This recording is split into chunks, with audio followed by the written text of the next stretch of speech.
be a beautiful fish. Not what I'm looking for.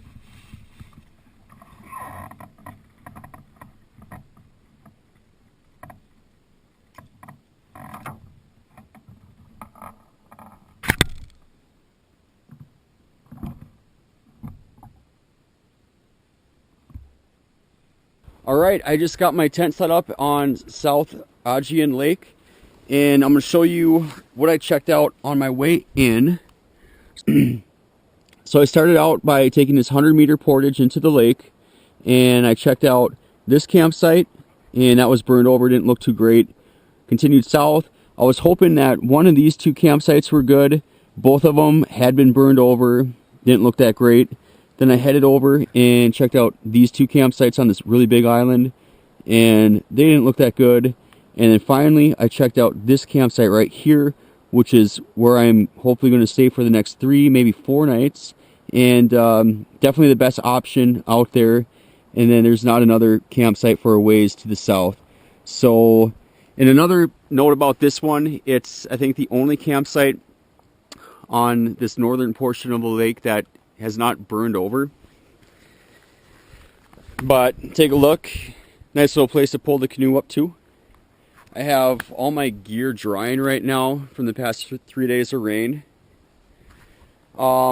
I just checked on my GPS, and it's 6.7 miles from where I took off on Wrist Lake. So my estimation of about 9 miles is probably about right on. Here's the fire pit, and here's where I'll sit and watch the beautiful sunsets. And then right behind that, I have the, this is the only good spot to have a tent at this site. I suppose you could get away with one here, but again, you're dealing with rocks, tree roots. Again, a bunch of my stuff drying out. And just back up here, on top of this large rock, there's the remnants of an old trapper cabin. And tomorrow or some other time we'll go up there and take a look at that. But you can actually see some spikes and the logs where it stood on top, and I don't know, pretty cool stuff. But oh, and last but not least, when I was out looking at all the campsites, I was trolling, hoping to catch a lake trout. What I ended up catching were 3 northern pike, and I decided to keep that one for dinner. Nothing wrong with a good northern pike. Get the Y bones out, and I have plenty of fish mix left that I was planning on using for walleye, but I just didn't. I brought way too much in. And the one thing that concerns me is I was only fishing for maybe 30 minutes, so I caught 3 pike, you know, a pike every 10 minutes, and that concerns me a little bit because right now I'm not using a wire leader, and if they start to snap my Rapalas off, I'm going to probably have to switch over so they don't steal all of them. Hopefully it's not another northern pike.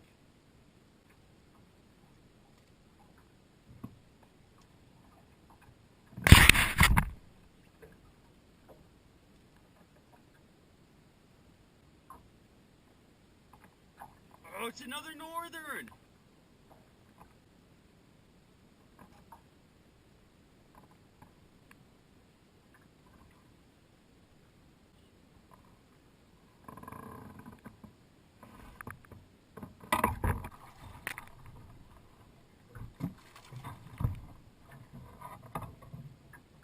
That had it gone a little deeper, it would have gotten my lure.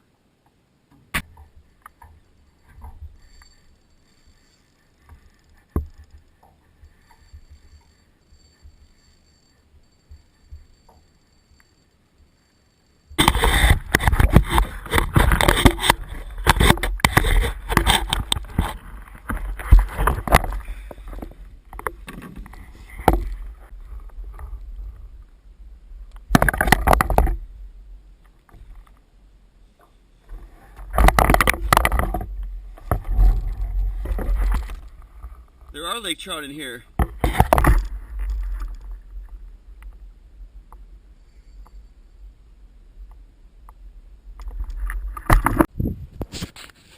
Well, all I've been catching this afternoon have been northern, so I decided to take a little break and hike up one of these higher points along the lake. And I'm still not all the way to the top yet. But what's kind of interesting, this is where the fire came through last May. And you can see it doesn't have nearly the growth like the area that had burned 2 years ago around Wrist Lake. But what's kind of interesting is with the intensity that the fire had, I mean, it just cooked everything in here. And you can see where it burnt also down the organic matter on the ground. Here it didn't burn, but you can see that it would have been about, I don't know, 10 to 12 inches thick, and it just burnt all that down. And there's little patches like that scattered around that didn't burn, but you can see just how intense that fire was that came through here. And it's pretty neat to walk around and explore. But I'm gonna hike up there and hopefully get some pretty cool pictures of the lake. I think that's going to be one of the highest points, actually. Further to the south, there might be a higher point, but this is the highest point on this north end where all the islands are.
Get any bigger than that, I'm not going to be able to handle them.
All right, so I decided to keep one of the smaller northerns for a late lunch / early dinner.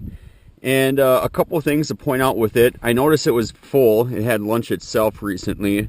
And what it had is a Cisco in it.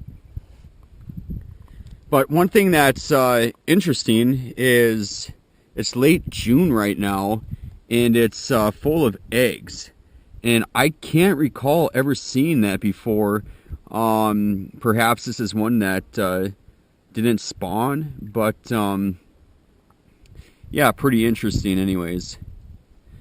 I think usually they develop their eggs over the winter time, and they would spawn these all out in like April or May when the ice comes off the lake, and they go up into usually extremes or shallow bays to drop the eggs and fertilize them. So yeah, interesting stuff. And nothing wrong with northern for a fish fry. If you can get the Y bones out, they're just as good as a walleye. Maybe even a little better. So it's pretty windy out on the lake right now. So I figured what I would do is take a little hike behind the campsite in the area where it has not burned.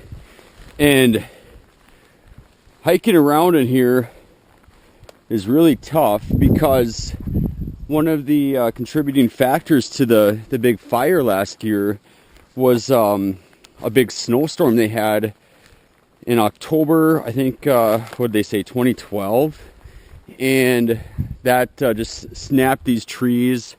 You can see Isla struggling back there to try to keep up with me, and then all the debris from all these black spruce and jack pine down. And hiking around is really tough. Here's an easy spot.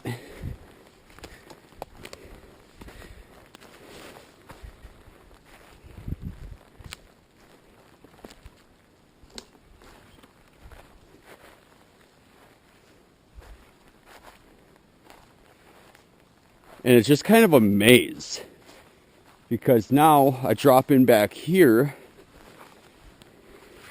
I can't go that way. Can't go that way. My only option is to kind of drop down into that swamp, and I'm thinking it's going to be a little wet, so I'm just going to backtrack a little bit and get closer to the shore and follow that for a little bit. But you got to give credit to the animals that live out here, especially the larger ones like the moose and woodland caribou and black bear. Especially the moose with their big antlers crashing through this stuff. Pretty tough life those critters live. Alright, so making my way back towards camp, and I came across some old cut jack pines. I assume jack pines. And you can see these were definitely cut with a saw. There's another one over there, and maybe one right there. And I can only assume that these were cut for the little trapper cabin, and that's going to be our next stop. So pretty interesting. How old are they? I don't know. Early 1900s, 1930s maybe.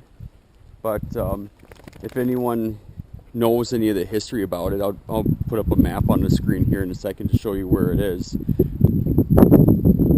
You know, leave a comment. It'd be interesting to see who used it, and you know, how old was it, because there's not a whole lot left of the shack now, but pretty interesting. All right, so here's the actual site of the old trapper cabin, and you can see it. My tent is right down there, so it's just up on top of this rock. Nice view. But there's not a whole lot left of it. We have some rocks that they would have used as a foundation. Everything's rotting away. And then back here, you can actually see a spike. And then spike was right there, but you can see the notch that was cut to place the logs on top of each other. And I don't know, it would have been probably about a 8 by 14 little cabin, but I wonder if it's something that didn't get started and never finished, because I've seen these logs and they're not going to be gone for a while, so maybe they started it and for whatever reason abandoned it. But if you go back in time and think about coming out here, even if there was a little shack, coming out here in the fall, setting up for the winter, running trap lines. You know, I'm out here for just under 2 weeks by myself, but I could see that being a pretty lonely existence. All right, well, it's 12:30 Monday afternoon right now, and I had every intention of staying at this campsite for another night, but I fished for lake trout for 4 hours nonstop this morning, and didn't catch any. So I figured, well, I'll move on to Paul Lake, and now that's going to put me about 2 days ahead of schedule. So perhaps I'll stay 2 or 3 nights on Paul, and then 1 night on maybe Bunny again. And I think I'll finish everything up by staying on Liano the final evening, and then the vehicle will be right there. And since it's probably going to be about a 10-12 hour drive, it'll be nice to not have to paddle too far. But so here we are right now, and I have a couple different options on getting over to Paul Lake. I could head south and then take 1, 2, 3, 4, 5, 6 portages. And my buddy Charlie was through Paul Lake last August, and he marked these 2 campsites right here. I might try to get this one on the island. We'll see how it goes. My other option is to come through here and then bump north, and then have 1, 2, 3 portages, and then come in from the north side. And I think that's the route I'm going to take. I have a really good northwest wind right now, so that's going to carry me right across through here. Nice tailwind. And I'm planning on trolling the entire way over there. It's like I said, it's 12:30, so I have plenty of time to get there. It's about 15 kilometers, so a little over 9 miles. Shouldn't have any problem. It doesn't look like it's going to rain at all, but I figured, well, might as well get a earlier start. And yeah, so hopefully we can catch a northern, a big northern, or maybe a lake trout. Alright, well, just trolling along shore here, I found my first pictograph of the trip. This one kind of looks like a moose. It's got the long snout.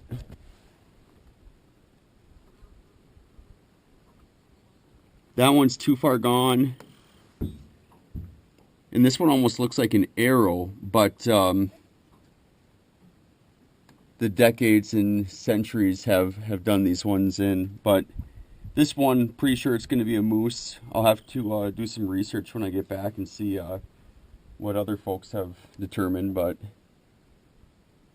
pretty cool. Hundreds of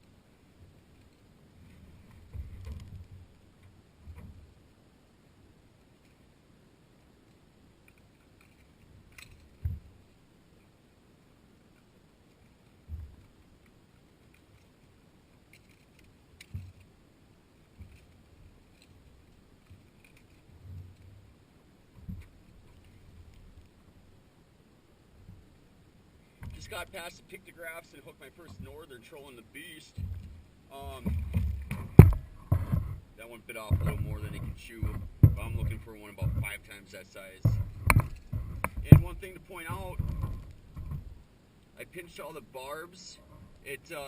Yeah, I might lose a fish, but with these big treble hooks, if you get one that starts thrashing around, you get one of these in your hand or arm or whatever, they'll slide out, versus if you got the barb on there, you're gonna be in tough shape 20 miles back. Crazy Isla thinking I was gonna leave her. On the map it looked like the portage was back that way, but it's actually right here, which makes sense because this is where a little bit of rapids comes in.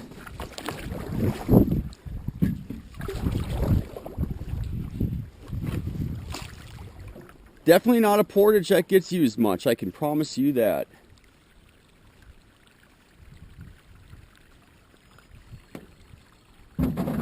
This entire arm of this lake is really shallow. At first I was thinking of coming back here to lake trout fish like yesterday, or if I would have stayed another night at that campsite, but good thing I didn't, because the only thing that's in there would be northern pike. Alright, so I'm just getting set up here at the campsite on Paul Lake. And I found the campsite I'm at is on a point on an island right in the center of the lake. And I'm just getting things set up here. Here's a fire pit. Pretty nice view. That shoreline over there is about 150 yards away. I think there's the potential to catch lake trout right off of shore here. Just got done making macaroni noodles, dehydrated imitation crab, and wild rice soup. Mixed it all together and should be pretty good. And as far as the tent location, this is a pretty good site for a 2 or 4 person tent. And then about 10 yards back that way, there's another site. And inside the tent, there's Isla. And with finally the wind stopping and it warmed up today, well, the deer flies popped and they were eating her alive. So she just can't be out here right now. I'm hoping that they die down a little bit as we get a little bit later into the evening.